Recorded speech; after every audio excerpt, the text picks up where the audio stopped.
Баршаңызға қайырлы күн. Бүгін осындай үй жағдайында жасалатын, өте дәмді, өте оңай жасалатын ташкентский чай рецептісімен бөлісетін боламын. Мінекей осындай болып шығады. Бұл чайды үйдегі бар тәттілермен немесе өзін ішсеңіздер де өте дәмді болып шығады. Сіздерге видео ұнайды деген ойдамын, сондықтан да видеоны соңына дейін қараңыздар.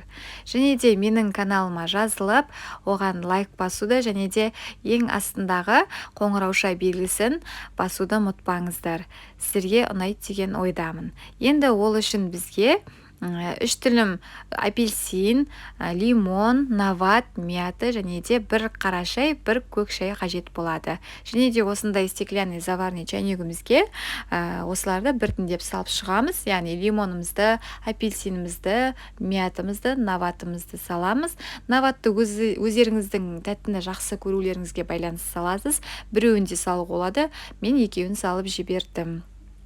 Содан соң бір пакетик қара чай мен бір пакетик жасыл шайды салып жіберетін боламыз.